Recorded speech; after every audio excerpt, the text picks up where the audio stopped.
राधे राधे सभी से सुनाने जा रहे हैं आप सबको देवी गीत। कैसे लगे कमेंट बॉक्स में आप सब लिख कर बताना। वीडियो अच्छा लगे तो लाइक करना, सब्सक्राइब करना, ज़्यादा से ज़्यादा शेयर करना। आप सभी से राधे राधे, जय माता दी सभी से। शेर सवारी ओढ़े लाल चुनरिया, माई भक्त दुवरिया आ गईली, मैया भक्त दुवरिया आ गईली।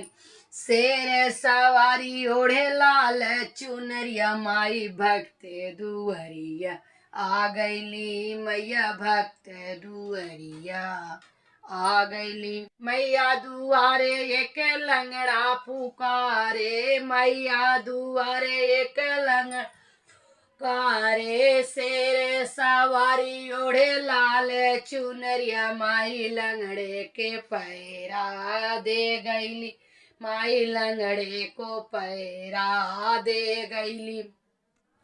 शेर सवारी ओढ़े लाल चुनरिया, माई भक्तन के घरेवा आ गईली, माई भक्तन के घरेवा आ गईली।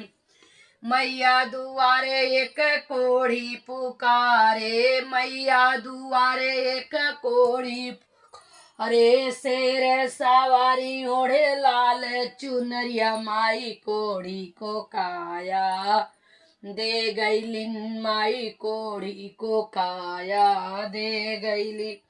शेर सवारी ओढ़े लाल चुनरिया, माई भक्तों के का कोढ़ी को काया दे गईली, मैया कोढ़ी को काया दे गईली।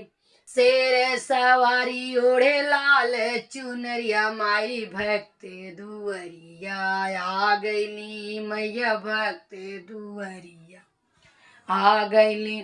शेर सवारी ओढ़े लाल चुनरिया, माई भक्त दुवरिया आ गईली, मैया भक्त दुवरिया आ गईली।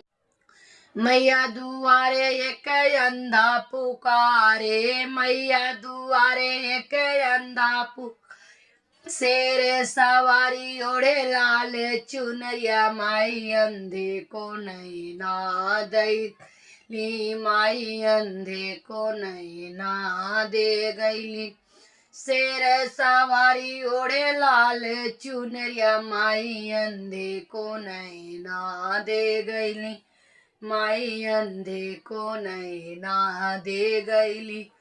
शेर सवारी ओढ़े लाल चुनरिया, माई वो शेर सवारी ओढ़े लाल चुनरिया, माई भक्त दुवरिया आ गईली, माई भक्त दुवरिया आ गईली।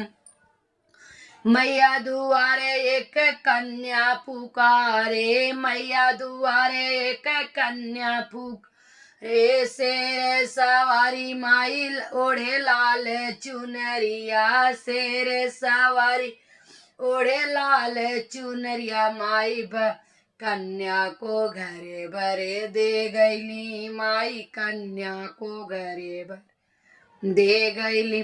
शेर सवारी ओढ़े लाल चुनरिया, माई भक्त दुवरिया आ गईली, माई भक्त दुवरिया आ गईली। शेर सवारी ओढ़े लाल चुनरिया, माई भक्त दुवरिया आ गईली, माई भक्त दुवरिया आ गईली।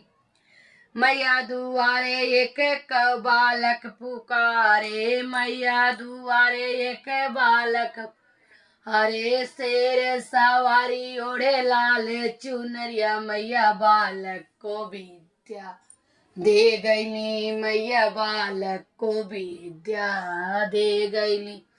शेर सवारी ओढ़े लाल चुनरिया, माई भक्त दुवरिया आ गईली, मैया भक्त दुवरिया आ गईली। शेर सवारी ओढ़े लाल चुनरिया, माई भक्त दुवरिया आ गईली, मैया भक्त दुवरिया आ